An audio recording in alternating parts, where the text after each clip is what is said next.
Good afternoon all. Good afternoon.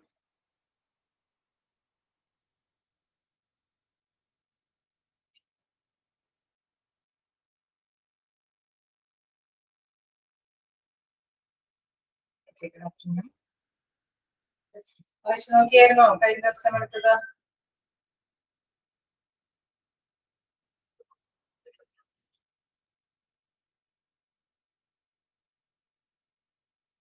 എന്തെങ്കിലും ഡൗട്ടുകള്?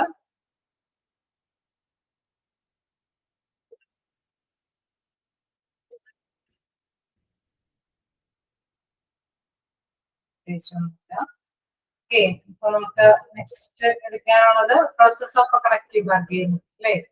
തുടങ്ങിയല്ലേ എടുക്കേണ്ടത്?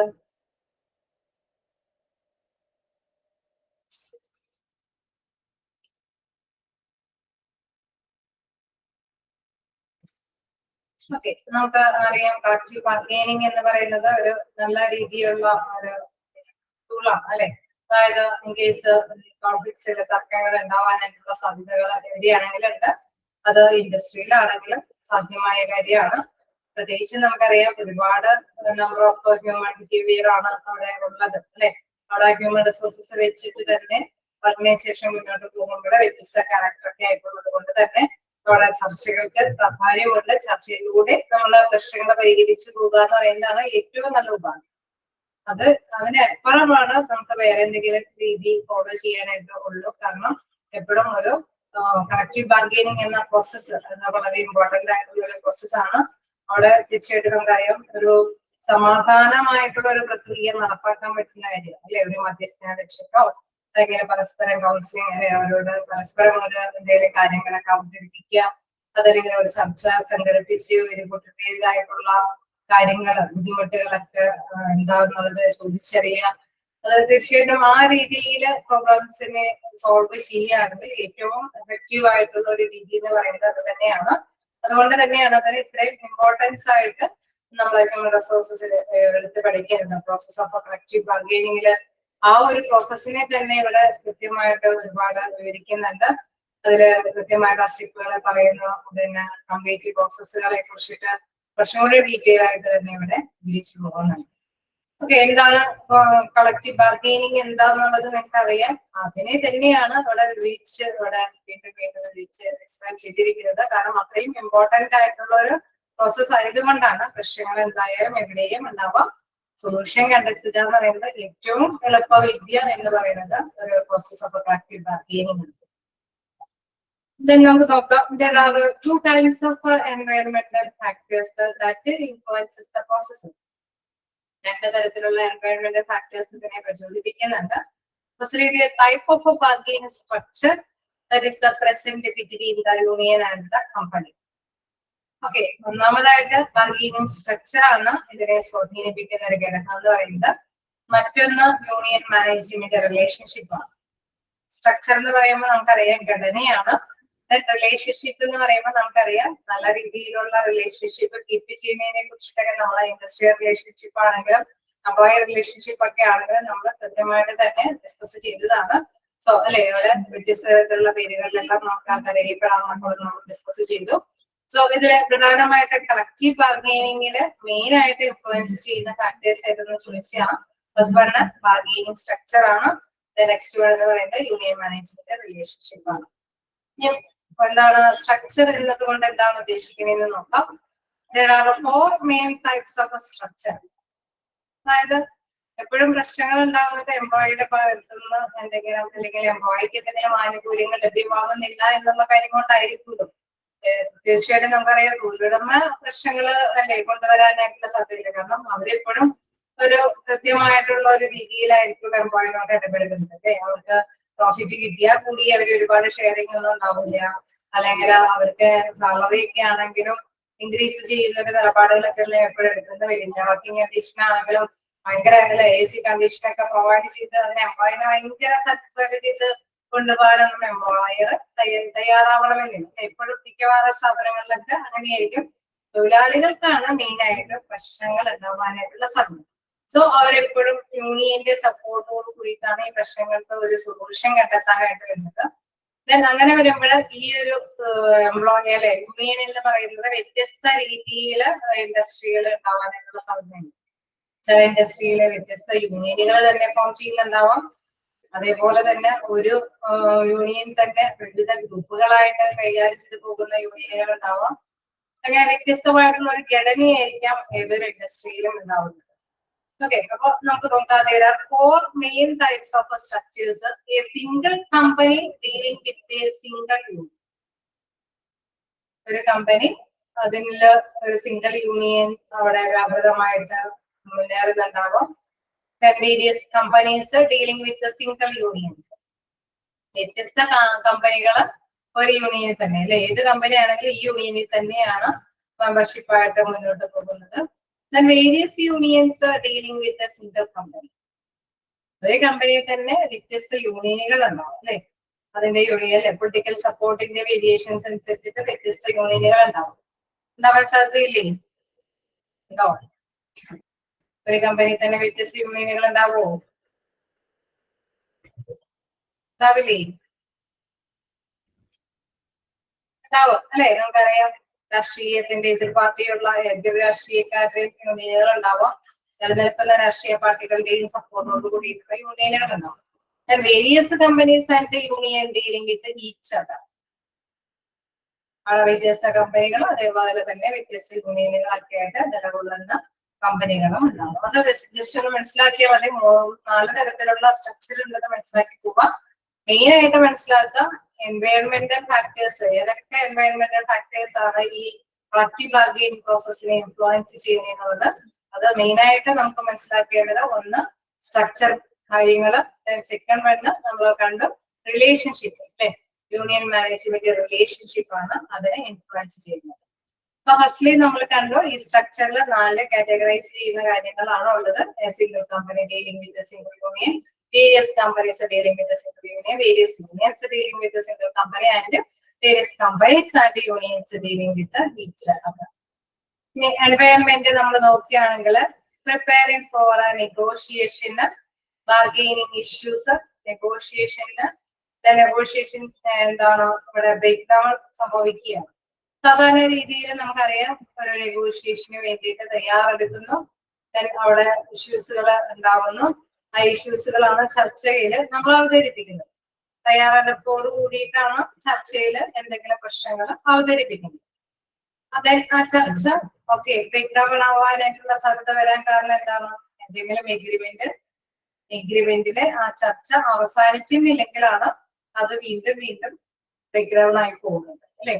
എഗ്രിമെന്റിലേക്ക് എത്തിപ്പെടുകയാണെങ്കിൽ തീർച്ചയായിട്ടും ആ നെഗോഷിയേഷൻ അവിടെ അതോടുകൂടി അവസാനിക്കും. അതായത് ഇരു കൂട്ടർക്കും ഫേവറബിൾ ആയിട്ടുള്ള കാര്യം ഉണ്ടെങ്കിലാണ് അവിടെ ഒരു എഗ്രിമെന്റ് സാക്ഷാത്കരിക്കാൻ സാധിക്കുകയുള്ളൂ. ശരിയല്ലേ? തൊഴിലുടമയ്ക്കും തൊഴിലാളികൾക്കും അനുയോജ്യമായിട്ടുള്ള ഒരു തീരുമാനമാണെങ്കിൽ മാത്രമാണ് അവിടെ ഒരു എഗ്രിമെന്റിൽ എത്തിപ്പെടാൻ സാധിക്കുക. അതല്ല എങ്കിൽ തീർച്ചയായിട്ടും നെഗോഷിയേഷൻ ബ്രേക്ക് ഡൗൺ ആകുന്നു. വീണ്ടും റീച്ചിങ് ദ അഗ്രിമെന്റ് ആണെന്ന് പറയുന്നത് നമ്മൾ കണ്ടു. അവിടെ കൃത്യമായിട്ട് തന്നെ കാര്യങ്ങൾ ചെയ്തു പോവുകയാണെങ്കിൽ എഗ്രിമെന്റിലേക്ക് എത്തുന്നത്. അതുകൊണ്ടാണ് നെഗോഷിയേഷൻ വന്ന് ഇവിടേക്ക് അവസാനിക്കുന്നത്. അതല്ല എങ്കിൽ നെഗോഷിയേഷൻ ബ്രേക്ക് ഡൗൺ ആവുകയാണെങ്കിൽ എന്താണ് അവർ വീണ്ടും ഓവർകമ്മിങ് ബ്രേക്ക് ഡൗൺ അല്ലെ. വീണ്ടും അത് ആ സമയക്രമം അനുസരിച്ച് വീണ്ടും വന്ന് മീറ്റിംഗ് കൂടുന്നു. അങ്ങനെ ഒരു എഗ്രിമെന്റിലേക്ക് എത്തിപ്പെടുകയാണ്. റാറ്റിഫൈയിങ് ദ എഗ്രിമെന്റ്. അവിടെ പരിശോധനകളും കാര്യങ്ങളൊക്കെ നടത്തിയതിനു ശേഷം അവിടെ ഫൈനലൈസേഷൻ നടത്തി അഡ്മിനിസ്ട്രേറ്റീവ് ലെവലിൽ അതൊരു തീരുമാനത്തിലേക്ക് എത്തിപ്പെടുകയാണ് ചെയ്യുന്നത്. ഓക്കെ അല്ലേ? അതൊരു ചെറിയ ചാർട്ട് ഇവിടെ കാണിച്ചതേ ഉള്ളൂ. നമുക്കറിയാവുന്ന കാര്യമാണ് ചർച്ചകൾ സംഘടിപ്പിക്കുന്നതിന് മുമ്പ് തന്നെ അതിനൊരു മുന്നൊരുക്കം ഉണ്ടാവും. അവർക്ക് ശേഷം ചർച്ചകൾ സംഘടിപ്പിക്കുന്നു. ചർച്ചകൾ ഓക്കെയാണ് എങ്കിൽ ഇരുകൂട്ടർക്കും ഫേവറബിൾ ആണെങ്കിൽ ഒരു എഗ്രിമെന്റിലേക്ക് എത്തുന്നു. അഥവാ ചർച്ച അലസിപ്പോവാനായിട്ടുള്ള സാധ്യതകളുണ്ട്, പിരിഞ്ഞു പോകും. ഇരുകൂട്ടരും ചർച്ചയിൽ പങ്കെടുക്കാതെയൊക്കെ നിൽക്കാനായിട്ടുള്ള സാധ്യതകളൊക്കെ ഉണ്ടെങ്കിൽ അവിടെ ഒരു എഗ്രിമെന്റ് സാക്ഷാത്കരിക്കാൻ സാധിക്കില്ല. അങ്ങനെ വരുമ്പോ വീണ്ടും ഒരു ടൈം അറേഞ്ച്മെന്റ് ഒക്കെ ചെയ്തിട്ട് വീണ്ടും ചർച്ചകൾ സംഘടിപ്പിക്കുന്നു. അതിനുശേഷം നമുക്കറിയാം ഒരു എഗ്രിമെന്റിലേക്ക് എത്തിപ്പെടാനതിന് മുമ്പ് തന്നെ അതൊക്കെ വെരിഫൈ ചെയ്ത് അല്ലെ ആ ഒരു ഫൈനലൈസേഷൻ കഴിഞ്ഞതിന് ശേഷമാണ് അഡ്മിനിസ്ട്രേറ്റീവ് ലെവലിൽ അത് ഒരു തീരുമാനത്തിലേക്ക് എത്തിപ്പെട്ട് നടപ്പാക്കി പോകുന്നത്. ഓക്കെ, അങ്ങനെയാണ് അതിന്റെ പ്രോസസ്സിലേക്ക് വരുന്നത്. നമുക്ക് അതിനോടൊപ്പം തന്നെ നമ്മൾ നേരത്തെ കണ്ട റിലേഷൻഷിപ്പിന്റെ കാര്യം നോക്കാം. The second environmental factor is the type of union management relationship. The relationship may be marked by a feeling of non-cooperation. The collective bargaining is only possible under cooperative style of functioning. ഒരു സഹകരണമില്ലാതെ നമുക്ക് ഒരു കാര്യം നമുക്ക് നല്ല relationship ഇല്ലാതെ കൈകാര്യം ചെയ്തെടുക്കാൻ സാധിക്കില്ല. Collective bargaining is only possible. എപ്പോഴാണ് പോസിബിൾ ആവുന്നത്? കോർപ്പറേറ്റ് സ്റ്റൈലിലാണ് അത് പോസിബിൾ ആവുന്നത്. വെച്ചാൽ സഹകരണ മനോഭാവം അവിടെ പേശണം അല്ലെ. സഹകരിച്ചില്ലെങ്കിൽ ഒരു എഗ്രിമെന്റിലേക്ക് എത്തിപ്പെടാൻ പറ്റില്ല. അപ്പൊ ചർച്ച സംഘടിപ്പിച്ചു കഴിഞ്ഞാൽ ഞങ്ങള് രണ്ട് വിഭാഗങ്ങൾ ഉണ്ടാവും. അതിൽ ഒരു വിഭാഗക്കാരെ പങ്കെടുക്കാനേ മുതിരുന്നില്ലെങ്കിൽ നമുക്കറിയാം ആ ചർച്ച നടപ്പാക്കാൻ പറ്റില്ല. കാരണം ഒരു വിഭാഗം അതിൽ പാർട്ടിസിപ്പേറ്റ് ചെയ്യുന്നില്ല അല്ലെ. അപ്പൊ തീർച്ചയായിട്ടും നമുക്കറിയാം ഒരു കോപ്പറേറ്റീവ് ആയിട്ടുള്ള സ്റ്റൈലിൽ മാത്രമാണ് ഇതിന്റെ പ്രവർത്തനം നടപ്പാക്കി കൊണ്ടുപോകാൻ സാധിക്കുകയുള്ളൂ. Non cooperative approach hinders the process. എപ്പോഴും നമുക്കറിയാം നോൺ കോപ്പറേറ്റീവ് ആയിട്ടുള്ള അപ്രോച്ച് ആണെങ്കിൽ അത് നമുക്ക് മുന്നോട്ട് കൊണ്ടുപോകാനായിട്ട് നടപ്പാക്കി കൊണ്ടുപോകാനായിട്ട് സാധിക്കാതെ വരുന്നു. ഓക്കെ, ക്ലിയർ അല്ലേ? ചെയ്യണോ? റിലേഷൻഷിപ്പിന് അപ്പൊ പ്രാധാന്യമുണ്ടോ കളക്റ്റീവ് ബാർഗൈനിങ്ങിന്? അല്ലെ, പങ്കെടുക്കാനുള്ള മനോഭാവമെങ്കിലും ഉണ്ടായാൽ മാത്രമാണ് നമുക്ക് ചർച്ച മുന്നോട്ട് കൊണ്ടുപോകാൻ സാധിക്കുന്നത്. ഇനി the complete process of collective bargaining ആണ് നമുക്ക് നെക്സ്റ്റ് നോക്കാനുള്ളത്. അതോടുകൂടി നമ്മുടെ ചാപ്റ്റർ അവസാനിക്കും.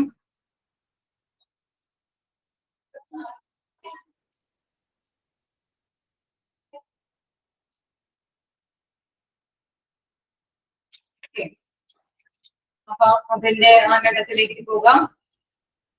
എന്താണ് നടപ്പാക്കണേന്ന് നോക്കാം. ഫസ്റ്റ് പ്രോസസ് നമുക്ക് അറിയാവുന്ന കാര്യമൊക്കെ തന്നെയാണ്. നമ്മള് അല്ലെ അറിയാവുന്നതാണ്. ഒരു ചർച്ച എന്ന് പറയുമ്പോൾ എന്തൊക്കെ രീതിയിലായിരിക്കും നടപ്പാക്കണേന്ന് നമുക്ക് നോക്കാം. The complete process of a collective bargaining is explained below. First one, preparing for negotiation. First process എന്ന് പറയുന്നത് preparing for negotiation. ചർച്ചകൾക്ക് മുന്നൊരുക്കം നടത്തുക എന്നുള്ളത്, പ്രിപ്പയർ ചെയ്യുക എന്നുള്ളതാണ്. It is essential for the employers and the employees to prepare in advance for the negotiations, since a variety of topics and complex issues are discussed during the process. Okay, നമുക്കറിയാം വ്യത്യസ്ത തരത്തിലുള്ള സങ്കീർണമായിട്ടുള്ള കാര്യങ്ങളൊക്കെ discuss ചെയ്തതിനു ശേഷമാണ് ചർച്ചയിൽ ഉൾപ്പെടുത്താൻ. ഇങ്ങനെയുള്ള കാര്യങ്ങളൊക്കെയാണെങ്കിൽ തൊഴിലുടമകളൊക്കെ കൂട്ടിയിട്ട് ഒരു ചർച്ചയിൽ ഉൾപ്പെടുത്തിയാൽ മാത്രമാണ് നമുക്ക് പരിഹരിക്കാൻ പറ്റുള്ളൂ അല്ലെ. It is essential for the employers and employees to prepare advance. തീർച്ചയായിട്ടും നമുക്കറിയാം അങ്ങനെയൊക്കെ മുൻകൂട്ടി കരുതുന്ന കാര്യങ്ങളാണ്, മാറ്റേഴ്സ് ആണ് നമ്മൾ തീർച്ചയായിട്ടും ചർച്ചയ്ക്ക് വേണ്ടിയിട്ട് ഒരുക്കി വെക്കുന്നത് അല്ലെ. തൊഴിലുടമയാണെങ്കിലും തൊഴിലാളികളാണെങ്കിലും ചർച്ചയിൽ പങ്കെടുക്കുന്നതിന് മുമ്പ് തന്നെ അവർ കുറെ ഡീറ്റെയിൽസ് ഒക്കെ കളക്ട് ചെയ്തിട്ടായിരിക്കും ചർച്ചയിൽ പങ്കെടുക്കുന്നത്. കാരണം തീർച്ചയായിട്ടും നമുക്കറിയാം വാദപ്രതിവാദങ്ങൾക്ക് വേണമെങ്കിൽ ഒരു എവിഡൻസ് വേണം അല്ലെ. അപ്പൊ അതിൻ്റെതായിട്ടുള്ള കുറെ ഡീറ്റെയിൽസും കാര്യങ്ങളൊക്കെ അവര് പ്രിപ്പയർ ചെയ്യും. അതിന് വേണ്ടിയിട്ട് പ്രിപ്പയർ ചെയ്യും. ഇതാണ് ഇവിടെ പറയുന്നത്. കോംപ്ലക്സ് ഇഷ്യൂകളൊക്കെ ഡിസ്കസ് ചെയ്യുന്നതിന് വേണ്ടിയിട്ട് പ്രിപ്പയർ ചെയ്യും. എംപ്ലോയി ആണെങ്കിലും എംപ്ലോയേഴ്സ് ആണ്. Presenting a methodical and accurate case to both sides can be termed as effective bargaining. Okay, നല്ല കൃത്യമായിട്ട് കറക്റ്റ് ആയിട്ടുള്ള രീതിയിൽ ഇരുകൂട്ടരും നല്ല രീതിയിൽ ചർച്ചയിൽ പ്രസന്റ് ചെയ്യുന്നുണ്ടെങ്കിൽ, അവരുടേതായിട്ടുള്ള എവിഡൻസ് വെച്ചിട്ട് കാര്യങ്ങളൊക്കെ അവതരിപ്പിക്കുന്നുണ്ടെങ്കിലാണ് അത് ഫലപ്രദമായിട്ടുള്ള ഒരു ബാർഗൈനിങ് പ്രോസസ് ആണെന്ന് പറയാൻ പറ്റും, ഒരു വിലപേശൽ പ്രോസസ് ആണെന്ന് പറയാൻ പറ്റും. കാരണം നമുക്കറിയാം കൃത്യമായിട്ടുള്ള എവിഡൻസുകളൊക്കെ ഉണ്ടെങ്കിൽ അവിടെ അല്ലെ ഒരു കെട്ടുകേൾപ്പിയോ അല്ലെങ്കിൽ ശരിയായതല്ലാത്ത എവിടെയോ ഒക്കെ കണ്ടതോ എന്നൊക്കെയുള്ള രീതിയിൽ അവിടെ ബാർഗൈൻ ചെയ്യാനായിട്ടുള്ള ഒരു ഇതാന്ന് പറയുന്നത് നമുക്കറിയാം അതൊരു ആക്യുറസി തരുന്ന ഒരു കാര്യമാണ്. ആക്യുറസി എന്ന് പറയുന്നത് കൃത്യത തരുന്നതാണ്. സോ നമുക്കറിയാം ആക്യുറേറ്റ് ആയിട്ട് നമ്മൾ കേസുകൾ കൈകാര്യം ചെയ്ത് പോകണമെങ്കിൽ അവിടെ തീർച്ചയായിട്ടും അതിനനുസരിച്ചുള്ള പ്രിപ്പറേഷൻ അവിടെ ആവശ്യമാണ്. The management decided the negotiators are required to management ലെവലിൽ നോക്കുകയാണെങ്കിൽ ഈ ചർച്ചകളിൽ എന്തൊക്കെ ആവശ്യമാണെന്ന് പറയുന്നത് like a definitive proposals in response to change in the contract language. Correct ആയിട്ടുള്ള ലാംഗ്വേജിലായിട്ടുള്ള റെസ്പോൺസ് അല്ലെ, ഡെഫിനറ്റ് ആയിട്ടുള്ള കാര്യങ്ങളെല്ലാം തന്നെ അവിടെ ആവശ്യമാണ്. മാറ്റങ്ങൾക്ക് ആയിട്ട് കൃത്യമായിട്ടുള്ള നിയമകാര്യങ്ങളൊക്കെ അവിടെ ഉൾപ്പെടുത്തി വെക്കേണ്ടതുണ്ട്, അതൊക്കെ എടുക്കേണ്ടതുണ്ട്. Establish the broad range of the monetary package to be proposed by the company. അവര് ഒരുപാട് മോണിറ്ററി പാക്കേജുകളെ കുറിച്ചിട്ടൊക്കെ നല്ല കൃത്യമായിട്ടുള്ള അവയർനെസ് ഒക്കെ ഉണ്ടായിരുന്നു. നടപ്പാക്കിയിരിക്കുന്ന കാര്യങ്ങളൊക്കെ ഉണ്ടെങ്കിൽ അതെല്ലാം തന്നെ അല്ലെ അവരെ തീർച്ചയായിട്ടും ചിലപ്പോ എംപ്ലോയീസ് പറയും. ഇപ്പോൾ നമുക്ക് ഇന്ന രീതിയിൽ സാലറി കൂട്ടി കിട്ടിയില്ല, അത് കിട്ടിയില്ല, ഇത് കിട്ടിയില്ല എന്ന് പറയുമ്പോൾ എംപ്ലോയിയുടെ ഭാഗത്ത് നിന്ന് അവർ എവിഡൻസ് തരുന്നു, നിങ്ങൾക്ക് ഇന്ന ടൈമില് ഇന്ന കാലയളവിൽ ഇത്തരത്തിലുള്ള ബോണസ് നൽകി, അതല്ലെങ്കിൽ ഇൻസെന്റീവ്സ് കൊടുത്ത് നൽകി, അല്ലെങ്കിൽ ഇങ്ങനെയുള്ള പാക്കേജസ് ഒക്കെ നൽകി എന്നുള്ളത് കൃത്യമായിട്ട് ഇൻഫോം ചെയ്യണമെങ്കിൽ തീർച്ചയായിട്ടും അവരുടെ കയ്യിൽ അതിനുള്ള ഇൻഫോർമേഷൻസ് ഉണ്ടാവണം. മോണിറ്ററി പാക്കേജ് ഗുണപരമായിട്ടുള്ള അല്ലെ. നെഗോഷിയേഷൻസ് എന്ന് പറയുന്നത് ചർച്ചകളാണ്. നമുക്ക് എന്തെങ്കിലും ഇരുകൂട്ടരെയും കൂടി വാദപ്രതിവാദത്തിലുള്ള ഒരു പ്ലാറ്റ്ഫോമാണ്.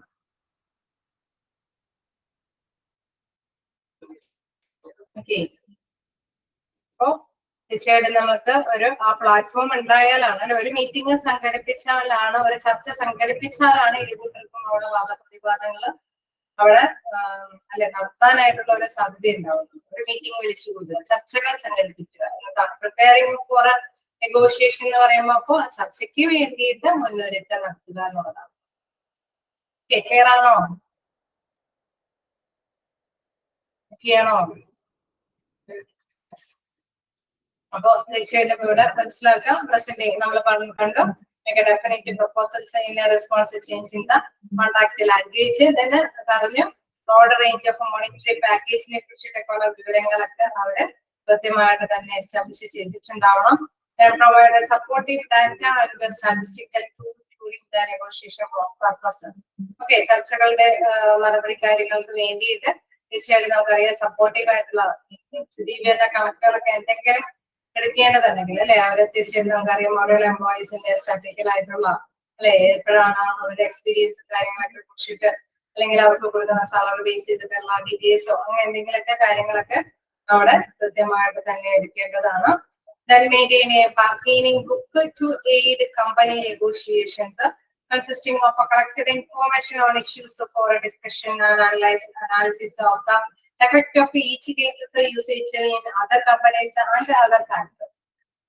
ഓക്കെ, ഒരു നേരത്തെ കൂട്ടി ഇങ്ങനെ തയ്യാറാക്കിയിട്ടുണ്ടായിരിക്കണം. അതായത് മറ്റു കമ്പനികളൊക്കെ എന്തൊക്കെയാണ് പ്രൊവൈഡ് ചെയ്യുന്നത്, അതല്ലെങ്കിൽ ഇങ്ങനത്തെ കേസുകളൊക്കെ ഇങ്ങനത്തെ ഇഷ്യൂസുകളൊക്കെ അവതരിപ്പിക്കുമ്പോൾ എന്തൊക്കെ കാര്യങ്ങൾ ആണ് അവതരിപ്പിക്കേണ്ടതൊക്കെ ഉള്ള ഒരു വിശകലനം അവരുടെ കയ്യിൽ ഉണ്ടായിരിക്കണം.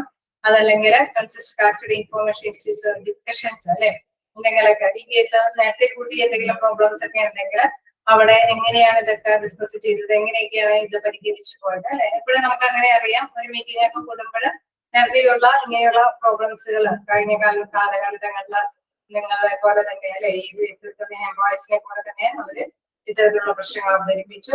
ആ ടൈമിൽ ഇങ്ങനെയൊക്കെയുള്ള രീതികളാണ് കൈകാര്യം ചെയ്ത് കൊടുത്തത് അല്ലെ. അപ്പൊ അതിനേക്കാൾ ഇഷ്ടം കൂടി നമ്മള് ബെറ്റർ ആയിട്ടുള്ള ഒരു രീതിയാണ് ഇപ്പോൾ അവൈലബിൾ ആകുന്നത്. അല്ലെങ്കിൽ ഇനി നമുക്ക് നിങ്ങളുടെ അഭിപ്രായം കൊണ്ട് തന്നെ മനസ്സിലാക്കിയെടുക്കുന്നത് ഇന്ന രീതികളാണ്. അപ്പൊ അതിനെ കുറിച്ചിട്ടൊരു പ്രിപ്പറേഷൻ അവിടെ ആവശ്യമാണ്. എന്ത് കാര്യങ്ങളും യൂണിയന്റെ ഭാഗത്ത് നിന്നും അവിടെ അവതരിപ്പിക്കുമ്പോൾ അതിന് കൃത്യമായിട്ടുള്ള ഒരു എവിഡൻസ് വെച്ചിട്ട് അവരെ ബാർഗെയിൻ ചെയ്യാനായിട്ടുള്ള ഒരു കൃത്യമായിട്ടുള്ള ഒരുക്കം മാനേജ്മെന്റിന്റെ ഭാഗത്ത് നിന്ന് ഉണ്ടായിരിക്കണം. ഓക്കെ, വീണ്ടും എംപ്ലോയിയുടെ ഭാഗത്ത് നിന്നും പ്രിപ്പറേഷൻ ഉണ്ട് അല്ലെ. Employees side the following information should be collected by the union. Union collect ചെയ്തിട്ടായിരിക്കും ഇത്തരത്തിലുള്ള ചർച്ചകളിൽ പങ്കെടുക്കാനായിട്ട് പോകുന്നത്. അപ്പൊ യൂണിയൻ എന്തൊക്കെ കാര്യങ്ങളാണ് ഇൻഫോർമേഷൻസ് ആണ് എംപ്ലോയിയിൽ നിന്ന് കളക്ട് ചെയ്യുന്നത്? Financial condition of a company, that is the status of assets and liabilities and its capacity to pay. Financial condition എന്ന് പറയുമ്പോൾ തീർച്ചയായിട്ടും നമുക്കറിയാം കമ്പനിക്ക് ഇത്തരം ഫിനാൻഷ്യൽ കണ്ടീഷൻസ് ഒക്കെ ഉണ്ട് അല്ലെ. തീർച്ചയായിട്ടും നമ്മൾ ബാർഗെയിൻ ചെയ്യാൻ എംപ്ലോയിക്ക് വേണ്ടിയിട്ട് യൂണിയൻ ബാർഗെയിൻ ചെയ്യാൻ പോകുമ്പോൾ തീർച്ചയായിട്ടും എപ്പോഴും അല്ലെ ഡിസ്റ്റർബ് ചെയ്തത് കമ്പനിയുടെ അല്ലെ അധികമായിട്ടുള്ള വരുമാനം അല്ലെങ്കിൽ അധികമായിട്ടുള്ള ഇൻവെസ്റ്റ്മെന്റ് ക്യാപിറ്റൽ അല്ലെങ്കിൽ പ്രോഫിറ്റബിൾ ആയിട്ടുള്ള കാര്യങ്ങളൊക്കെ തീർച്ചയായിട്ടും നോട്ട് ചെയ്തിട്ടായിരിക്കും അവര് ബാധിക്കാനായിട്ട് പോകുന്നത് അല്ലെ. അപ്പൊ financial condition of the company, that is the status of asset and liabilities and its capacity to pay അല്ലെ. അവർക്ക് അധികമായിട്ട് ഇങ്ങനെ ലയബിലിറ്റീസ് ഒക്കെ ഉണ്ടെങ്കിൽ, കടബാധ്യതകളൊക്കെ ഉണ്ടെങ്കിൽ അതൊക്കെ വിധാനമായിട്ടുള്ള ഒരു ഇതുകളൊക്കെ ഉണ്ട്. അതിനപ്പുറം അവർക്ക് എന്തൊക്കെ കാര്യങ്ങളൊക്കെ അല്ലെ, എന്തൊക്കെ കൂടുതൽ എന്താ പറയുക അസറ്റ്സും കാര്യങ്ങളൊക്കെ ഉണ്ട് എന്നുള്ളത് നോട്ട് ചെയ്ത് വെക്കാം. The stand taken by the management on various problems as indicated or indirectly concluded from negotiation in similar companies. Okay, നമ്മളെ പോലെയുള്ള കമ്പനികളിൽ അവര് ഈ പ്രോബ്ലംസുകളൊക്കെ എങ്ങനെയാണ് കൈകാര്യം ചെയ്തത്, അതുമായി ബന്ധപ്പെട്ട് എന്തൊക്കെ ആനുകൂല്യങ്ങളൊക്കെയാണ് ഇവർക്ക് ലഭ്യമാക്കി കൊടുത്തത്, അവരുടെ എംപ്ലോയീസിന് എങ്ങനെയാണ് ലഭ്യമാക്കി കൊടുക്കുന്നതിനെ കുറിച്ചിട്ടുള്ള ഡീറ്റെയിൽസുകളും അവർ കളക്ട് ചെയ്യും. The requirement of the employees and their view towards it. Okay. എന്തൊക്കെ ആവശ്യങ്ങളാണ് എംപ്ലോയിക്ക് അല്ലെ, എന്തൊക്കെ ഇഷ്യൂസുകൾ അല്ലെങ്കിൽ പ്രോബ്ലംസുകളൊക്കെയാണ് അവര് ഇപ്പൊ ഹാൻഡിൽ ചെയ്യുന്നത്. ഇൻ കേസ് അവരുടെ വ്യൂ പോയിന്റ്സ്, കാഴ്ചപ്പാടുകൾ എന്തൊക്കെയാണെന്നൊക്കെ അത് യൂണിയൻ നേതാക്കളെ കളക്ട് ചെയ്യും. Then the negotiation have to be chosen from both sides and select an appropriate side of the negotiation.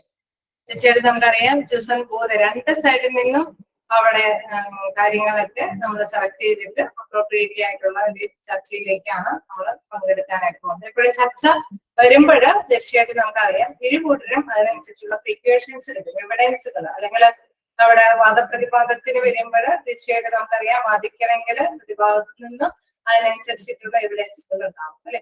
അപ്പൊ തീർച്ചയായിട്ടും അതിന് അനുയോജ്യമായ രീതിയിൽ തൊഴിലുടമയാണെങ്കിൽ തൊഴിലാളികളുടെ സപ്പോർട്ടീവായിട്ട് നിലകൊള്ളുന്ന യൂണിയനുകളാണ്. തൊഴിലുടമയ്ക്ക് വേണ്ടിയിട്ട് മാനേജ്മെന്റ് ആണെങ്കിൽ അതിനനുസരിച്ചുള്ള മുൻകരുതലുകൾ എടുക്കും എന്നുള്ളതാണ് ഇവിടെ ഡിസ്കസ് ചെയ്യുന്നത്.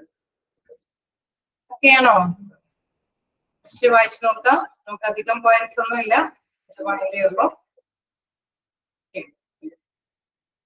നോക്കാം.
അപ്പൊ നമ്മള് ഈ കൂടിയാലോചനയ്ക്ക് വേണ്ടിയിട്ടുള്ള ഒരുക്കങ്ങളെ കുറിച്ചിട്ട്, ചർച്ചയ്ക്ക് വേണ്ടിയിട്ടുള്ള ഒരുക്കങ്ങളെ കുറിച്ച് പറഞ്ഞു. ഇനി അടുത്തതായിട്ട് പറയുന്നത് ഐഡന്റിഫൈ ബാർഗെയിനിങ് ഇഷ്യൂസ്.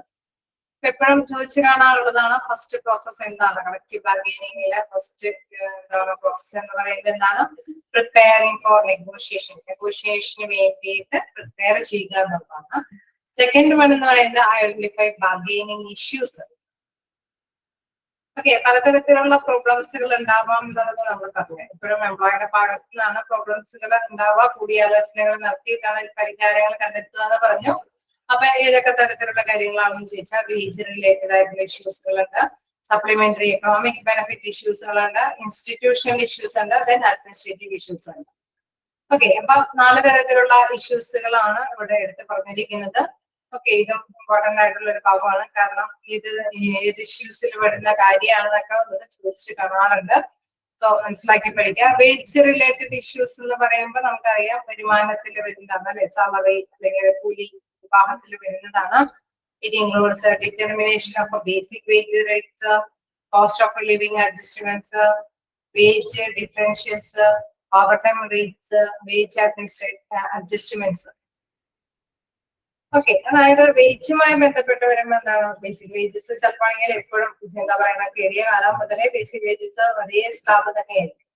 അങ്ങനെ വരുമ്പോൾ കമ്പനി നല്ല രീതിയിൽ നടത്തിക്കൊണ്ട് പോവുകയാണെങ്കിൽ അവരെന്ത് ചെയ്യും? ഇഷ്യൂ ചെയ്യും അല്ലെ. ഇഷ്യൂസ് ഉണ്ടാകും, അവർക്ക് പ്രോബ്ലംസ് ഉണ്ടാവും, എംപ്ലോയീസിന് പ്രോബ്ലംസ് ഉണ്ടാവും. അവർ പറയും അല്ലെ നമുക്ക് സാലറി കൂട്ടി തരണം, ബേസിക് വേജസ് ഇത്ര നാളായിട്ട് ഇതാണ് നമുക്ക് കിട്ടിക്കൊണ്ടിരിക്കുന്നത് അല്ലെ. പ്രോഫിറ്റബിൾ ആയിട്ട് പോകുമ്പോൾ നമുക്ക് അല്ലെ. അപ്പൊ അവിടെ കൃത്യമായിട്ടൊരു എവിഡൻസ് ഉണ്ടാവും. യൂണിയൻ നേതാക്കൾ പറയും ഇത്രയും റിട്ടേണുകൾ കിട്ടിയിട്ടും എംപ്ലോയീസിന് ഈ കൊടുത്തിരിക്കുന്ന ഇന്ന കാലഘട്ടം മുതൽ കൊടുത്തിരിക്കുന്ന സാലറിയിൽ ഇത്രയും പോലും അല്ലെ അവിടെ കൂടുതൽ അധികമായിട്ട് കൂട്ടി കൊടുത്തിട്ടില്ല, അതല്ലെങ്കിൽ ഇത്രയും ഇൻക്രീസ് ചെയ്തിട്ടുള്ളൂ അല്ലെ. അങ്ങനെയല്ലേ പ്രശ്നങ്ങൾ അവതരിപ്പിക്കുന്നത്? ആണോ? എങ്ങനെയായിരിക്കും പ്രശ്നങ്ങളൊക്കെ അവതരിപ്പിക്കുന്നത് അല്ലെ. അതേപോലെ തന്നെ കോസ്റ്റ് ഓഫ് ലിവിങ് അഡ്ജസ്റ്റ്മെന്റ്സ് അല്ലെ, ഇൻ കേസ് എന്തെങ്കിലും ലീവും കാര്യങ്ങളൊക്കെ വരുമ്പോഴുണ്ടാവുന്ന അഡ്ജസ്റ്റ്മെന്റ്സ് ഒന്നും ചിലപ്പോൾ അവർക്ക് ഫേവറബിൾ ആയിട്ട് വരുന്നില്ല. വേജ് ഡിഫറൻഷ്യൽസ് ചിലപ്പോൾ ചില എംപ്ലോയിനോട് ഒരു പ്രത്യേകമായിട്ടുള്ള ഒരു മമതയുടെ അടിസ്ഥാനത്തിലൊക്കെ സാലറി ഒക്കെ കൂട്ടിക്കൊടുക്കാനുള്ള സാധ്യതകളുണ്ട്. അങ്ങനെ വ്യത്യസ്തതകൾ അനുഭവപ്പെടുന്നുണ്ടെങ്കിൽ അതൊരു പ്രോബ്ലമായിരിക്കും. ഓവർ ടൈം റേറ്റ്സ് അധികമായിട്ട് വർക്ക് ചെയ്യുന്നുണ്ടെങ്കിൽ ഇവർ ചിലപ്പോൾ സാലറി കൂട്ടിക്കൊടുക്കില്ല അല്ലെ, വർക്കിംഗ് അവേഴ്സ് ഒക്കെ കൂട്ടുന്നുണ്ടാവും. അല്ലെങ്കിൽ ഫിനിഷ് ചെയ്തില്ലെങ്കിൽ ചിലപ്പോൾ കുറച്ചും കൂടി കൂടുതൽ നേരം നിന്ന് വർക്കൊക്കെ ചെയ്ത് പോകും. പക്ഷെ അതിനനുസരിച്ചിട്ടുള്ള ഒരു കൺസിഡറേഷൻ ഒന്നും തൊഴിലുടമയുടെ ഭാഗത്തുനിന്നുണ്ടാവില്ല. അപ്പോ അങ്ങനെ വരുന്ന ഇഷ്യൂസുകൾ വേജ് അഡ്ജസ്റ്റ്മെന്റ്സ്, ഏതെങ്കിലും രീതിയിൽ വേജസ് അഡ്ജസ്റ്റ്മെന്റ്സ് എംപ്ലോയിക്ക് അനുയോജ്യമല്ല എങ്കിൽ തീർച്ചയായിട്ടും അവര് അത്തരത്തിലുള്ള പ്രശ്നങ്ങൾ അവതരിപ്പിക്കുമെന്നുള്ളത്. First point wage related issues ആണ്. ഓക്കെ, ജസ്റ്റ് ഒന്ന് ആ പോയിന്റ് മിക്കപ്പോഴും കാണാറുള്ളതാണ്. എന്താണ് വേജ് റിലേറ്റഡ് ഇഷ്യൂസിൽ വരുന്ന പോയിന്റ്സ് ജസ്റ്റ് ഒന്ന് വായിച്ചു നോക്കാം. കോസ്റ്റ് ഓഫ് ലിവിങ് അഡ്ജസ്റ്റ്മെന്റ്സ്, ഇതൊക്കെ നമ്മൾ ഏതെങ്കിലും ഒരു പോയിന്റ് തന്നിട്ട് ഇത് ഏത് ഇഷ്യൂസിലെ പെടുന്നതെന്ന് ചോദിച്ചു കഴിഞ്ഞാൽ കൃത്യമായിട്ട് നമുക്ക് നോട്ട് ചെയ്യാൻ പറ്റിയിരിക്കണം. ഓക്കെ,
നെക്സ്റ്റ് പോയിന്റിലേക്ക് പോകാലോ. സപ്ലിമെന്ററി എക്കണോമിക് ബെനിഫിറ്റ് ഇഷ്യൂസ് ആണ് നെക്സ്റ്റ് പോയിന്റ് പറയുന്നത്.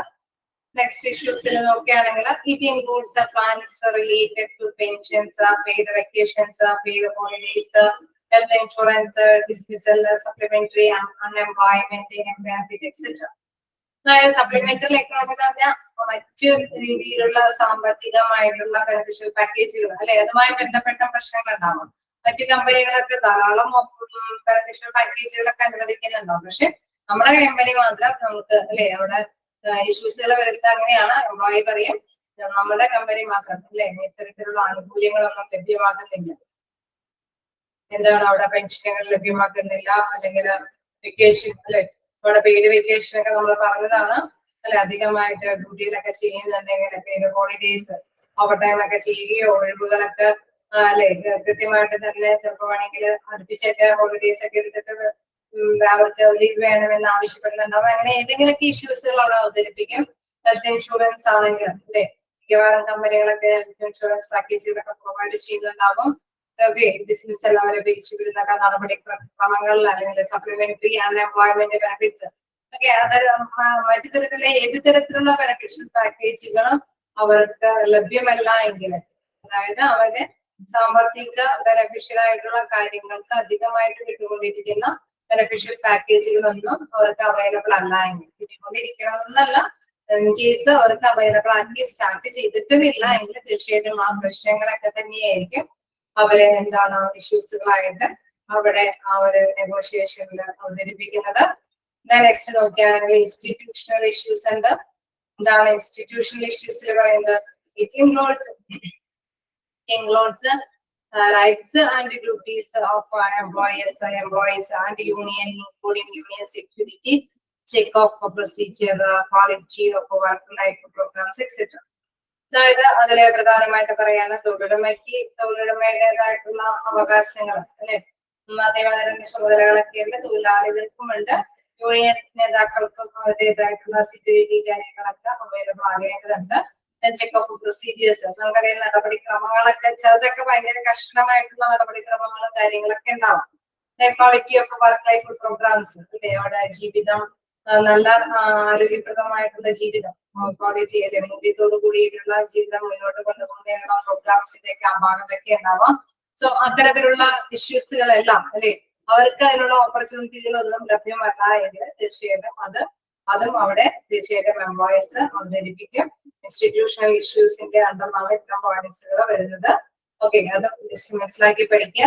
വേജസ് റിലേറ്റഡ് ഇഷ്യൂസ് എന്ന് പറയുമ്പോൾ എളുപ്പത്തിൽ ഓർമ്മയുണ്ടാവും അല്ലെ, അതൊക്കെ വേജസുമായി ബന്ധപ്പെട്ടത്. സപ്ലിമെന്ററി എന്ന് പറയുമ്പോഴും നമുക്കറിയാം നമ്മുടെ ഫ്രിഞ്ച് ബെനിഫിറ്റ്സ് പോലത്തെയുള്ള ആനുകൂല്യങ്ങളാണ്. ഇൻസ്റ്റിറ്റ്യൂഷണൽ ഇഷ്യൂസും ഏതാണ്ട് അറിയാം എന്താണ് അവിടെ കൃത്യമായിട്ടുള്ള റൈറ്റ്സും അവകാശങ്ങളൊക്കെ അല്ലെ അവിടെ നേടിയെടുക്കാൻ പറ്റാത്ത കാര്യം കൊണ്ട് വരുന്ന കാര്യങ്ങളാണ്.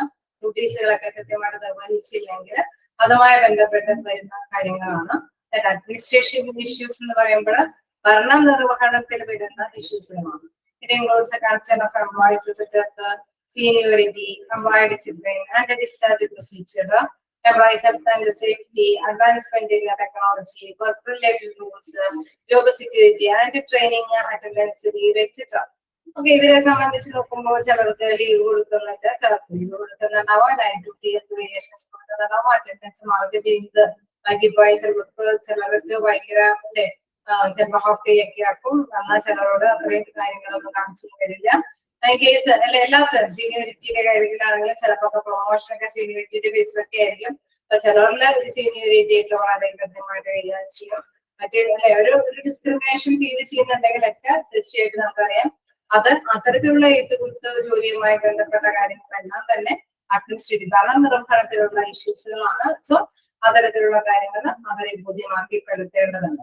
The wage and the benefit concern of employees are most important during collective bargaining.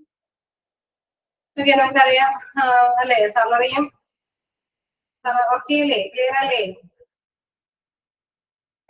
പോലാതെ wage and the benefit concern of employee are most important during collective bargaining.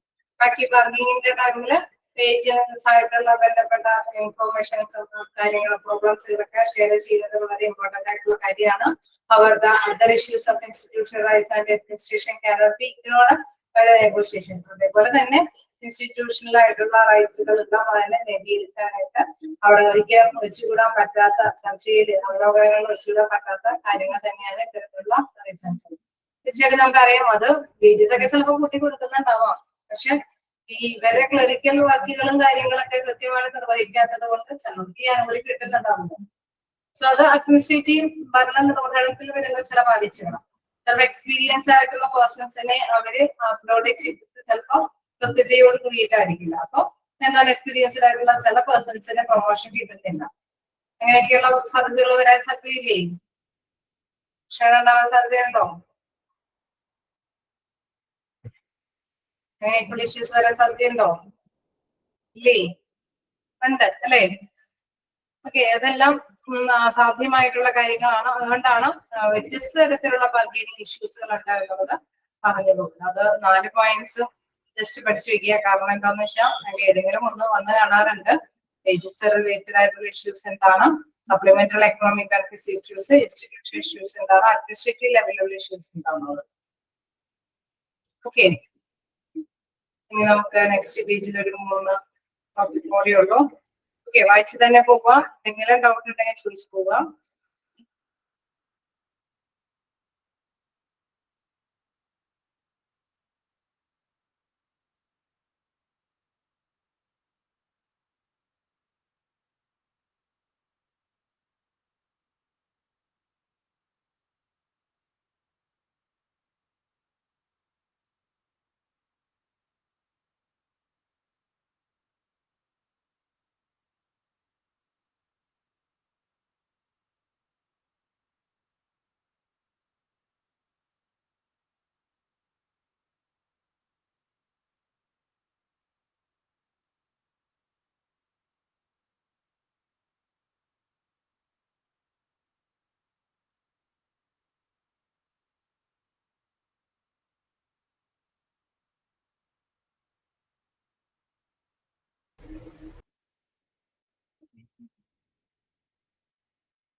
വ്യക്തമായിട്ട് നോക്കാം. നെഗോഷിയേറ്റിംഗ് നമ്മൾ പ്രിപ്പയർ ചെയ്തു, അതിനുശേഷം ഇഷ്യൂസ് എന്താണെന്നുള്ളത് ഐഡന്റിഫൈ ചെയ്തു, അതിനുശേഷം നമ്മൾ അവലോകനത്തിന് അല്ലെ അവിടെ പരസ്പരം ഒത്തുചേർന്നിരിക്കുകയാണ്, ഇത് ചർച്ചയ്ക്ക് വേണ്ടിയിട്ട് ഒത്തുചേരുന്നതാണ് നെഗോഷിയേഷൻ എന്ന പ്രോസസ്സ്.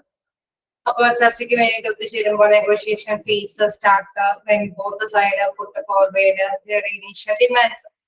ഓക്കെ, അവരവരുടെ ഡിമാൻഡ്സും വെച്ചുകൊണ്ടാണ് അവര് ചർച്ചകൾ സ്റ്റാർട്ട് ചെയ്യുന്നത് അല്ലെ. എന്തായാലും അതിൽ അവതരിപ്പിക്കുന്നതിന് വേണ്ടി തന്നെയാണ് മീറ്റിങ്ങുകളൊക്കെ ഈ ഒത്തുചേരലൊക്കെ വിളിച്ചു കൂട്ടുന്നത്. The final agreement is not reached immediately as a negotiation may spread across several days. Okay, final ആയിട്ടുള്ള അഗ്രിമെന്റ് എളുപ്പത്തില് സാധ്യമല്ല. ചിലപ്പോൾ നമുക്കറിയാം ചില വിട്ടുവീഴ്ചകളൊക്കെ ചെയ്ത് പരസ്പരം അവര് ഒരു തീരുമാനത്തിലേക്ക് എത്തും. ചിലപ്പോ ഈ പറഞ്ഞ മാതിരി തന്നെ പെട്ടെന്ന് അഗ്രിമെന്റിലേക്ക് എത്തിപ്പെടാതെ വരുമ്പോൾ അത് കുറച്ചും കൂടി ദിവസത്തേക്ക് ചർച്ച അല്ലെ, ചിലപ്പോഴാണെങ്കിൽ അടുത്ത ആഴ്ചത്തേക്ക് മാറ്റിയിരിക്കുന്നു അല്ലെ, അങ്ങനെ മാറാനായിട്ടുള്ള സാധ്യതയുണ്ട്. These days are marked by intense discussion, competition between opposing groups using intelligent viewpoints, wordplays, and threatening each other through strikes and lockouts. Okay, തീർച്ചയായിട്ടും നമുക്കറിയാം ഇങ്ങനെ അവര് അല്ലെ ഈ ചർച്ചകള് ഇച്ചിരി കൂടി നീണ്ട കാലത്തേക്ക് പക്ഷെ നീക്കി വയ്ക്കിയതിനു ശേഷമാണ്. അപ്പോ ആ നീക്കി വയ്ക്കുന്ന കാലയളവിൽ നമുക്കറിയാം അവിടെ കുറച്ചും കൂടി ഡിസ്കഷനും കാര്യങ്ങളൊക്കെ നടത്തും. ഓപ്പോസിറ്റുകളുടെ ഗ്രൂപ്പുകളൊക്കെ ആയിട്ട് അവിടെ ബുദ്ധിപൂർവമായിട്ട് ചില കാര്യങ്ങളൊക്കെ കളിക്കും. എന്ന് വെച്ചാൽ അവരോടൊക്കെ ചോദിക്കുകയും പിടിക്കുക എന്തെങ്കിലുമൊക്കെ. അവിടെ എന്തായാലും ചർച്ചയിൽ പങ്കെടുക്കാതെ ഒരു തീരുമാനത്തിൽ എത്താതെയാണല്ലോ, അതിലൊരു എഗ്രിമെന്റിൽ എത്താതെയാണല്ലോ അത് പിരിഞ്ഞു പോകുന്നത്. സോ അങ്ങനെ വരുമ്പോൾ അതിനിടയ്ക്ക് ചില കാര്യങ്ങൾ ചെയ്തിരിക്കും അല്ലെ. ചിലപ്പോൾ ചിലരെയൊക്കെ കോണ്ടാക്ട് ചെയ്യും, ഞങ്ങൾ ഉദ്ദേശിക്കുന്ന കാര്യങ്ങളൊക്കെ നമുക്ക് ചർച്ചയ്ക്ക് എന്നാലല്ലേ തീരുമാനത്തിലെത്തുള്ളൂ അല്ലെ. അങ്ങനെയൊക്കെ നല്ല സമയമായ രീതിയിലുള്ള ഡിസ്കഷനും കാര്യങ്ങളൊക്കെ നടപ്പാക്കും. തന്നെ നമുക്കറിയാം അതല്ലെങ്കിൽ ഒരു ഭീഷണിയുടെ പുറത്തൊക്കെ ഒരു സ്ട്രൈക്കും കാര്യങ്ങളൊക്കെ വരാനായിട്ടുള്ള സാധ്യതയുണ്ട്. വളരെ ഒരു ചെറിയ രീതിയിലുള്ള കാര്യങ്ങളൊക്കെ അവലംബിച്ചുകൊണ്ട് തന്നെ ചർച്ചയിൽ പങ്കെടുക്കാനായിട്ടുള്ള ഒരു സമയക്രമം കണ്ടെത്തും. Final agreement is signed by the management representatives and the union. Okay, നമുക്കറിയാം അവസാനം എഗ്രിമെന്റ് സൈൻ ചെയ്യും യൂണിയൻ ലീഡേഴ്സ് ആണെങ്കിലും മാനേജ്മെന്റിന്റെ റെപ്രസെന്റേറ്റീവ് അല്ലെ, അവിടെ മാനേജ്മെന്റിന് എംപ്ലോയർക്ക് വേണ്ടിയിട്ട് റെപ്രസെന്റേറ്റീവ് ആയിട്ട് മാനേജ്മെന്റ് ഒരു final agreement which is A major respect for all. Okay, ഇതാണ് പ്രധാനമായിട്ട് നടപ്പാക്കുന്ന കാര്യം. Then the more skilled the negotiators, the better chance of success and they have in winning the negotiation. എപ്പോഴും നമുക്കറിയാം ചർച്ചയില് എപ്പോഴും അല്ലെ ഒരു ചാൻസ് എന്ന് പറയുന്നത് വിജയത്തിലേക്ക് എത്തണമെങ്കിൽ തീർച്ചയായിട്ടും നമുക്കറിയാം നല്ല സ്കിൽഡ് ആയിട്ടുള്ള ഒരു നെഗോഷിയേഷൻ എന്ന് വെച്ച് കഴിഞ്ഞാൽ നല്ല കഴിവിട്ട നെഗോഷിയേഷൻ ആയിരിക്കണം. കാരണം നമ്മൾ നേരത്തെ പറഞ്ഞ മാത്രമല്ല എവിഡൻസ് ഒക്കെ വെച്ചുകൊണ്ട് ബാർഗെയിൻ ചെയ്യാനായിട്ടുള്ള ഒരു തയ്യാറെടുപ്പോട് കൂടിയിട്ടുള്ള ഒരു നെഗോഷിയേഷൻ ആണ് എങ്കിൽ അതിന്റെ അല്ലെ ചർച്ച എന്ന് പറയുന്നത് വളരെ സക്സസ് ആയിട്ട് അല്ലെ വിജയത്തിലേക്ക് എത്തി തന്നെ അവസാനിപ്പിക്കാനായിട്ട് സാധിക്കുമല്ലോ. മൂന്നാമത്തെ പ്രോസസ് എന്ന് പറയുന്നതാണ് ഈ നെഗോഷിയേഷൻ. അതിൽ തന്നെ പ്രിപ്പയർ ചെയ്യുക. രണ്ടാമതായിട്ട് എന്താണ് ഇഷ്യൂസ് എന്ന് നോട്ട് ചെയ്യാം, അതിനനുസരിച്ചുള്ള മുൻകരുതലൊക്കെ എടുക്കുക. ഒന്നാമതായിട്ടാണ് നെഗോഷിയേഷനിലേക്ക് വരുന്നത്. ദെൻ ഫോർത്ത് എന്ന് പറയുമ്പോൾ ഓക്കെ അല്ലേ, ആണോ? ഓക്കെ, നെക്സ്റ്റ് നോക്കുകയാണെങ്കിൽ reaching the ratifying the agreement. Reaching and ratifying the agreement എന്ന് പറയുന്നത് agreement which has been made is still an informal one and it needs to be discussed by other members. Okay, നമുക്കറിയാം മറ്റു മെമ്പേഴ്സിനൊക്കെ discuss ചെയ്യാം അല്ലെ, അത് normal ആയിട്ടുള്ള രീതിയിൽ തന്നെയാണ് അല്ലെ. അവിടെ ഇൻഫോർമൽ ഔപചാരികമായിട്ടാണ് അത് നടപ്പാക്കുന്നത്, എഗ്രിമെന്റ് ഒക്കെ ഫോം ചെയ്യുന്നത്. Then hence the two sides generally return to their representative people to determine the acceptability of the agreement. An important stage is rectification. അല്ലെ, അവിടെ നമുക്കറിയാം ഒരു അംഗീകാരം വേണം അല്ലെ, കരാറ് അംഗീകരിക്കണം. കരാറ് അംഗീകരിക്കണമെങ്കിൽ തീർച്ചയായിട്ടും നമുക്കറിയാം ഇരുകൂട്ടരുടെയും ഒരു സാന്നിധ്യം അവിടെ ആവശ്യമാണ്. എങ്കിലേ ചർച്ചയിലെ ഒരു കൂട്ടരെ വിഭാഗം ചർച്ചയിൽ പങ്കെടുക്കില്ല എന്ന് പറഞ്ഞിട്ട് എഗ്രിമെന്റ് അവിടെ സാങ്ഷൻ ചെയ്യാൻ പറ്റുമോ? പറ്റുമോ? എഗ്രിമെന്റ് സാക്ഷാത്കരിക്കണമെങ്കിൽ തീർച്ചയായിട്ടും നമുക്കറിയാം ഇരുകൂട്ടരും അവിടെ ഉണ്ടായിരിക്കണം, ഇരുകൂട്ടരും അംഗീകരിക്കണം, അക്സെപ്റ്റ് ചെയ്യും അല്ലെ. ഓക്കെ, അപ്പൊ നമുക്കറിയാം to sides generally respective people should determine the acceptability of the management, sorry, of the agreement. ആ എഗ്രിമെന്റ് അക്സെപ്റ്റ് ചെയ്യണം റെപ്രസെന്റേറ്റീവ്സ്. അപ്പൊ തൊഴിലുടമയ്ക്ക് വേണ്ടിയിട്ടുള്ള മാനേജ്മെന്റ്, തൊഴിലാളികൾക്ക് വേണ്ടിയിട്ടുള്ള റെപ്രസെന്റേറ്റീവ് ആയിട്ടുള്ള യൂണിയൻ നേതാക്കൾ അത് തീരുമാനം സ്വീകാര്യമായാൽ മാത്രമാണ് എഗ്രിമെന്റിലേക്ക് എത്തിപ്പെടുന്നത്. And important stage is rectification. തീർച്ചയായിട്ടും നമുക്കറിയാം അതിന്റെ പ്രധാനപ്പെട്ട സ്റ്റേജ് എന്ന് പറയുന്നത് റെക്ടിഫിക്കേഷൻ ആണ്, അതായത് അംഗീകാരം കിട്ടുക എന്നുള്ളതാണ്. In this stage, the union members are asked to vote on the agreement after it is being explained by the union negotiating. Okay, ഈ സ്റ്റേജിലാണ് നമുക്കറിയാം അവിടെ മെമ്പേഴ്സ് അല്ലെ എത്ര പേര് ഇതിനെ അംഗീകരിക്കുന്നുണ്ട്, വോട്ടിംഗ് കാര്യങ്ങളൊക്കെ വരുന്നത്. അതായത് അതിനനുസരിച്ചിട്ടായിരിക്കും അവിടെ എഗ്രിമെന്റിലേക്ക് എത്തിപ്പെടുന്നത്. A favorable vote translate an agreement into a contract. അല്ലെ നല്ല ഫേവറബിൾ ആയിട്ടുള്ള വോട്ടാണ് എങ്കിൽ തീർച്ചയായിട്ടും നമുക്കറിയാം അത് ഒരു എഗ്രിമെന്റിലേക്ക് എത്തിപ്പെടുകയാണ് ചെയ്യുന്നത്. Unless the contractor has clarity and accuracy it can lead to revise or other problems. Okay, നമുക്കറിയാം ഫേവറബിൾ ആയിട്ട് വോട്ട് കിട്ടുമ്പോഴാണ് എഗ്രിമെന്റ് എന്ന് പറഞ്ഞു. അതല്ലാതെ the contractor has clarify and accuracy it can lead to revise or other problems. പരാതികളൊക്കെ ഉണ്ടാവാനായിട്ട് സാധ്യതയുണ്ട്. ഒരു അംഗീകാരം കിട്ടിക്കഴിഞ്ഞാൽ ഓക്കെ അത് ഫുൾഫിൽ ആയി നമുക്ക് ഓരോ നടപടികളൊക്കെ ആയിട്ട് നമുക്ക് കൊണ്ടുപോകാൻ സാധിക്കും. അതല്ല എങ്കിൽ നമുക്കറിയാം അതിന്റെ ആക്യുറസി ഒക്കെ കൃത്യമാണോ എന്നൊക്കെ കുറച്ചും കൂടി നമ്മൾ ക്ലാരിഫൈ ചെയ്യേണ്ടതൊക്കെ ആയിട്ട് വരും. അംഗീകാരം കിട്ടാത്ത ഫയലുകളൊക്കെ ആണെങ്കിൽ അത് നമുക്ക് എല്ലാവർക്കും അറിയാവുന്നതാണ്. ഫേവറബിൾ ആയിട്ടുള്ള വോട്ട് അതിന് അനുയോജ്യമായിട്ട് കിട്ടുന്നുണ്ടെങ്കിൽ അത് നടപ്പാക്കാനായിട്ട് സാധിക്കും. അതല്ല എങ്കിലും തീർച്ചയായിട്ടും നമുക്കറിയാം അതുമായി ബന്ധപ്പെട്ട് അംഗീകാരത്തിന് വേണ്ടിയിട്ട് എന്തെങ്കിലും പ്രോബ്ലംസ് ഒക്കെ ഉണ്ടെങ്കിൽ സൊല്യൂഷൻസ് കണ്ടെത്താം. ഓക്കെ അല്ലേ? Reaching and ratifying the agreement ഇവിടെ വേണമെങ്കിൽ നോട്ട് ചെയ്തേരെ. A favourable vote translate an agreement into a contract. ഒരു കോൺട്രാക്ടിന് ഫേവറബിൾ ആയിട്ടുള്ള വോട്ട് ആവശ്യമാണ്.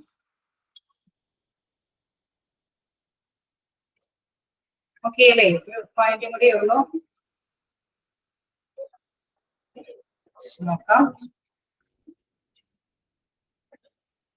നമുക്ക് അടുത്ത ക്ലാസ്സിൽ വരുമ്പോൾ മറ്റേ അല്ലെ അവിടെ റിക്രൂട്ട്മെന്റ് ആൻഡ് സെലക്ഷന്റെ ചാപ്റ്റർ എടുക്കാം. റെഡിയല്ലേ? അടുത്ത ക്ലാസ്സിൽ വരുമ്പോ അത് നമുക്ക് സ്റ്റാർട്ട് ചെയ്യാലോ. ഇൻഡക്ഷൻ ആൻഡ് ഓറിയന്റേഷൻ തുടങ്ങി സ്റ്റാർട്ട് ചെയ്യാം. കുറച്ച് കൂടുതൽ എടുക്കാനുണ്ട് നമ്മുടെ ക്ലാസ്സിൽ ഇങ്ങനെ ഇതുവരേക്കും. നോക്കാം. ഇൻഡക്ഷൻ ആൻഡ് ഓറിയന്റേഷൻ തുടങ്ങി നമുക്ക് സ്റ്റാർട്ട് ചെയ്യാം. ഓക്കെ, നമുക്ക് ഇതിൽ ഒരു പോയിന്റ് കൂടി ഉള്ളൂ, അത് നമുക്ക് ഡിസ്കസ് ചെയ്തിട്ട് അവസാനിപ്പിക്കാം.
ലാസ്റ്റ് പോയിന്റ് നോക്കാം. Contract administration.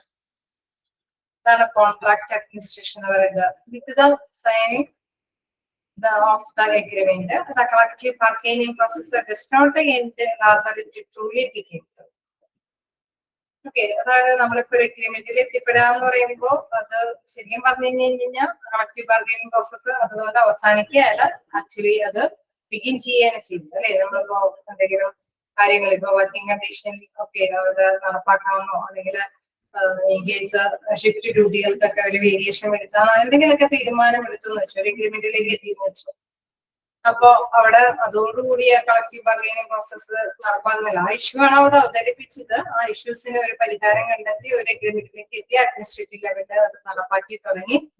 പക്ഷേ നമുക്കറിയാം അവിടെ അതുകൊണ്ട് അത് അവസാനിക്കുന്നില്ല. കാരണം ചിലപ്പോൾ ആണെങ്കിൽ ആ ഷിഫ്റ്റ് ഡ്യൂട്ടികളൊക്കെ അറേഞ്ച് ചെയ്ത് നടപ്പാക്കി പോകുമ്പോഴായിരിക്കും ചിലപ്പോൾ വേറെ പ്രശ്നങ്ങളല്ല. അപ്പൊ വീണ്ടും ചർച്ചകൾ അല്ലെ സംഘടിപ്പിക്കേണ്ടതായിട്ട് വരും. അപ്പൊ അത് തന്നെയാണ് ഇവിടെ പറയുന്നത്. With the signing of the agreement the collective bargaining process does not end, rather it truly begins. യഥാർത്ഥത്തിൽ അത് ബിഗിൻ ചെയ്യാണ്. This must be followed by proper implementation of the provisions of the agreement. Okay, ഇത് എപ്പോഴും എന്താണ് proper implementation of the provisions of the agreement. അഗ്രിമെന്റിന്റെ പ്രൊവിഷനുകളൊക്കെ നല്ല രീതിയിൽ പ്രോപ്പർ ആയിട്ട് നടപ്പാക്കി കൊണ്ടുപോകേണ്ടതുണ്ട്. Then, however, in the stressful work environment, it is tough to execute the previous formula. അതായത് in the stressful work environment ആണെങ്കിൽ അല്ലെ കുറച്ച് ചർച്ചകളൊക്കെ തീരുമാനം ഉണ്ടാക്കിയിട്ട് നടപ്പാക്കിയാണ്.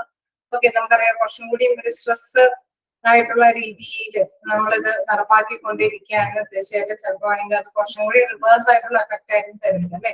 In spite of the best effort of skilled negotiators and lawyers experts in industrial relations, a perfect agreement may be difficult to reach. Okay, തീർച്ചയായിട്ടും ഇവിടെ പറയുന്നുണ്ട് സ്കിൽഡ് ആയിട്ടുള്ള ഒരു നെഗോഷിയേഷൻ അല്ലെ, ഒത്തുതീർപ്പ് ചർച്ച കാര്യങ്ങൾ എന്നൊക്കെ പറയുമ്പോൾ അവരെ പ്രതീക്ഷിക്കുന്നത് അല്ലെ ഒരു പെർഫെക്റ്റ് ആയിട്ടുള്ള agreement may be difficult to reach എന്ന് വെച്ചാൽ പൂർണ്ണമായിട്ട് ഒരു അഗ്രിമെന്റിലേക്ക് എത്തിപ്പെടുക എന്ന് പറയുന്നത് പരമാവധി പറ്റാത്തൊരു കാര്യമാണ്. Dispute may arise from quality implementation to breach of any conditions. എന്തെങ്കിലൊക്കെ തർക്കങ്ങൾ വരാനായിട്ടുള്ള സാധ്യത ചിലപ്പോൾ തെറ്റായ രീതിയിൽ നമ്മളൊരു തീരുമാനങ്ങൾ എടുത്ത് പോയി കഴിഞ്ഞാൽ നടപ്പാക്കി കഴിഞ്ഞു കഴിഞ്ഞാൽ വീണ്ടും വീണ്ടും പ്രശ്നങ്ങൾ വരാൻ കൂടുതലായിട്ട് വരാനായിട്ടുള്ള സാധ്യതയാണ്. The role of the HR manager is important in the daily administration of the contract. Okay, അപ്പൊ തീർച്ചയായിട്ടും നമുക്കറിയാം ഹ്യൂമൻ റിസോഴ്സ് മാനേജർ വളരെ എഫിഷ്യന്റ് ആയിട്ട് തന്നെ അവിടെ നിലകൊള്ളേണ്ടതാണ് അല്ലെ. Important daily administration of the contract. ഇങ്ങനെ ഒരു എഗ്രിമെന്റിലേക്കൊക്കെ എത്തിപ്പെടുകയാണെങ്കിൽ അതിന്റെ ഒരു ഭരണ നിർവഹണ ചുമതല എന്ന് പറയുന്നത് അല്ലെ, അത് തീർച്ചയായിട്ടും നമുക്കറിയാം HR മാനേജറിൽ നിശ്ചിതമായിരിക്കും. അവരെ അത് നല്ല രീതിയിൽ ഇപ്പൊ എന്തെങ്കിലും ഒരു തീരുമാനം എടുത്ത് നടപ്പാക്കിക്കോളെന്ന് പറഞ്ഞുകൊണ്ട് മാനേജറിന് അവിടെ സീറ്റിലിരുന്നാൽ പോരാ അല്ലെ. അത് കൃത്യമായിട്ട് നടപ്പാക്കാൻ അത് കുറച്ചും കൂടി അനുകൂലമാവുന്നുണ്ട്, എംപ്ലോയീസ് ഹാപ്പി ആവുന്നുണ്ടോ എന്നൊക്കെ അത് കൃത്യമായിട്ട് അറിയാനായിട്ട് ശ്രദ്ധ കേന്ദ്രീകരിക്കേണ്ടതാണ്. Discipline issues and resolution grievances arising out of agreement are settled by HR manager. Okay, അച്ചടക്ക നടപടികൾ അല്ലെങ്കിൽ എന്തെങ്കിലും സൊല്യൂഷൻസ് എന്തെങ്കിലും പരാതികൾക്കുള്ള പരിഹാരങ്ങൾ എല്ലാം തന്നെ സെറ്റിൽ ചെയ്ത് HR മാനേജറിന്റെ ഒപ്പമാണ്. അവരാണത് സെറ്റിൽമെന്റ് ചെയ്ത് കൊടുക്കുന്നത്.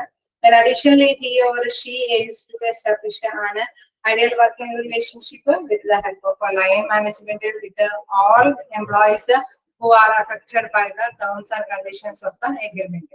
Okay, നമുക്കറിയാം നമ്മുടെ അച്ചടക്കങ്ങളെ എപ്പോഴും പാലിച്ചു പോകണം അല്ലെ. അത് നല്ലോണം വഹിക്കേണ്ടത് HR മാനേജറാന്ന് കണ്ടു. അത് മാത്രമല്ല he or she aims to establish an ideal working relationship with the help of a line management. അല്ലെ, ലൈൻ മാനേജ്മെന്റിന്റെ സപ്പോർട്ടോട് കൂടിയിട്ട് ഈ പറഞ്ഞ മാതിരി തന്നെ HR manager aim to establish an ideal working relationship അല്ലെ. അവിടെ കൃത്യമായിട്ട് നല്ല ഐഡിയയോട് കൂടിയിട്ടുള്ള ഒരു വർക്കിംഗ് റിലേഷൻഷിപ്പ് അവിടെ സ്റ്റാർട്ട് ചെയ്യണം.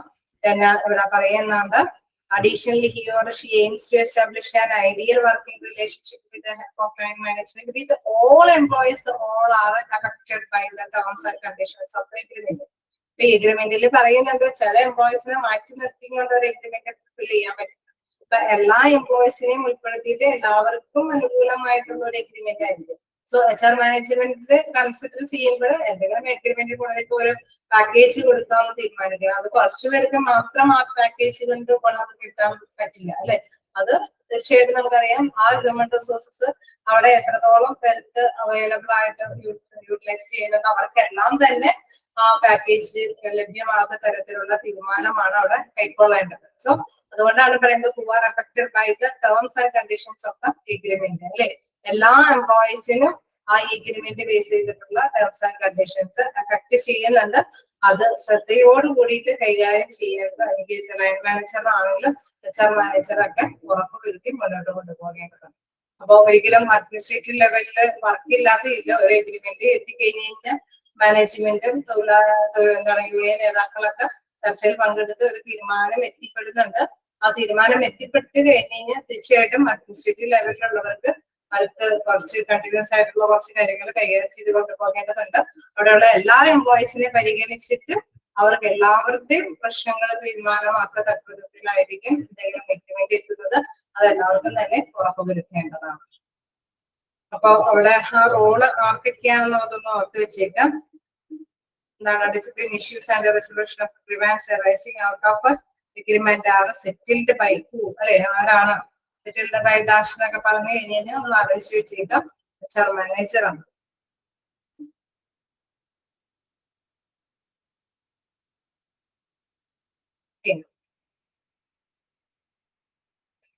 ഓക്കെയാണോ? ക്ലിയർ ആണോ? എന്തെങ്കിലും തെറ്റായ രീതിയിൽ ഇംപ്ലിമെന്റേഷൻ നടത്തി കഴിഞ്ഞാൽ അത് റിവേഴ്സ് എഫക്ട് ആയിരിക്കും തരുന്നത് അല്ലെ. അപ്പൊ അതെല്ലാം ഇല്ലാത്ത പറയുന്നുണ്ട്. ഓക്കെയാണോ? വായിച്ച് നോക്കാം.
സോറി നോക്കാം.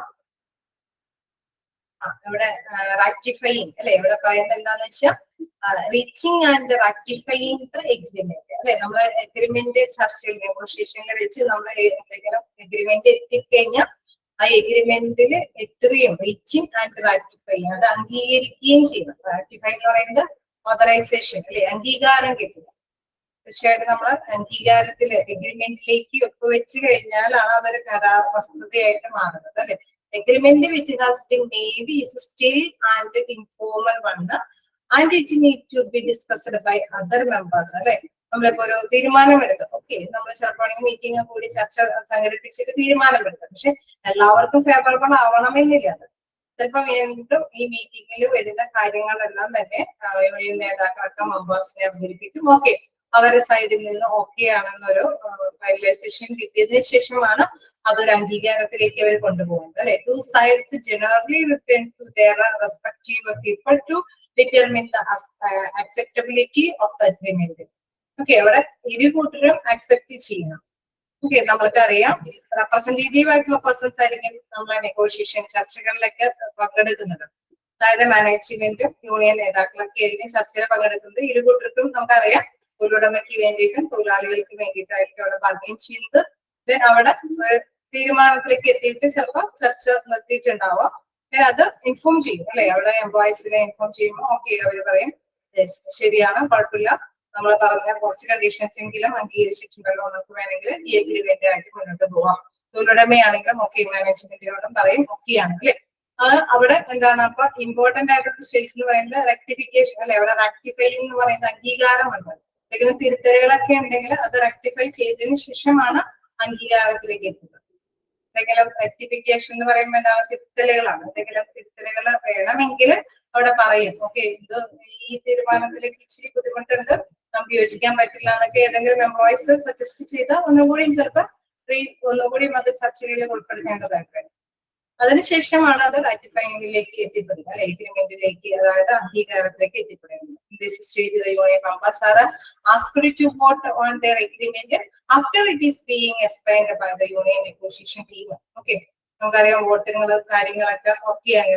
ഭൂരിഭാഗം പേരും അംഗീകരിക്കുകയാണെങ്കിലാണ് നമുക്ക് അതൊരു എഗ്രിമെന്റിലേക്ക് എത്തിപ്പെടാനായിട്ട് സാധിക്കുന്നത്. അതുകൊണ്ടാണ് ആ സെന്റൻസ് പറയുന്നത് favourable vote translate an agreement into a contract. ഒരു കോൺട്രാക്റ്റിലേക്ക് എത്തിപ്പെടണമെങ്കിൽ ഫേവറബിൾ ആയിട്ടുള്ള ഒരു വോട്ട് അവിടെ ആവശ്യമാണ്. ഒരു അംഗീകാരം, റാറ്റിഫിക്കേഷൻ അവിടെ ആവശ്യമാണ്. ക്ലിയറാണോ? Unless the contract has clarity and accuracy, can lead to events or other problems. അതല്ലെങ്കിൽ വീണ്ടും കൃത്യതയ്ക്ക് വേണ്ടിയിട്ട് പരാതികൾ ഉണ്ടാവും, പ്രോബ്ലംസ് ഉണ്ടാവും, എന്തെങ്കിലും പ്രശ്നങ്ങളൊക്കെ ആയിട്ട് വീണ്ടും ചർച്ചകളിൽ ഉൾപ്പെടുത്തേണ്ടതായിട്ട്. ഓക്കെ, ക്ലിയർ ആണ് അല്ലേ? രണ്ട് മൂന്ന് പോയിന്റ്സുകൾ വരുന്നതിനോട് നിങ്ങൾക്ക് ഒരു കൺഫ്യൂഷൻ വന്ന് എന്താണ് റെക്ടിഫിക്കേഷൻ, റെക്ടിഫൈയിങ് അല്ലെ, ഇതൊക്കെയുള്ള കാര്യങ്ങളിലേക്ക് വരുന്നതുകൊണ്ടായിരിക്കും. എന്തെങ്കിലും ഡൗട്ടുകൾ ഉണ്ടെങ്കിൽ ചോദിച്ചു പോവാട്ടോ.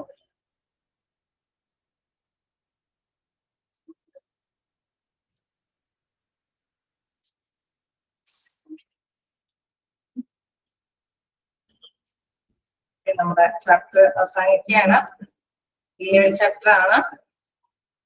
എന്തായാലും പഠിച്ചു തുടങ്ങാനായിട്ട് ശ്രമിക്കാട്ടോ.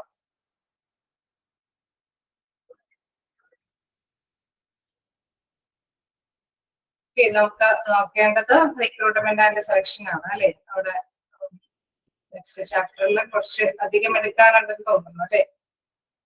സെലക്ഷൻ ആൻഡ് ഓറിയന്റേഷൻ നമുക്ക് പഠിക്കാം.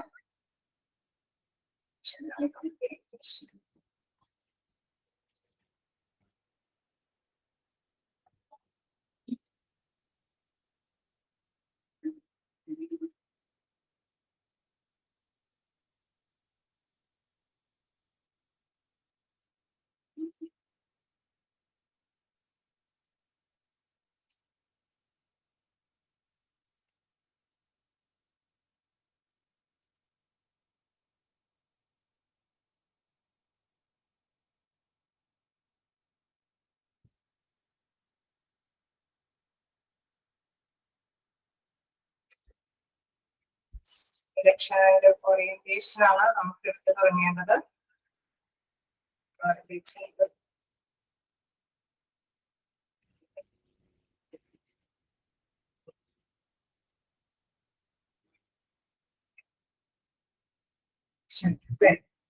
കുഴപ്പമില്ല, നമുക്ക് ഹാൻഡിൽ ചെയ്യാം.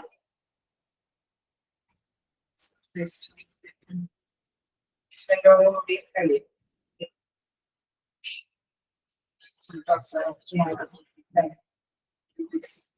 ഇപ്പോ അടുത്ത ക്ലാസ്സിൽ നമുക്ക് ഇത് സ്റ്റാർട്ട് ചെയ്യാം.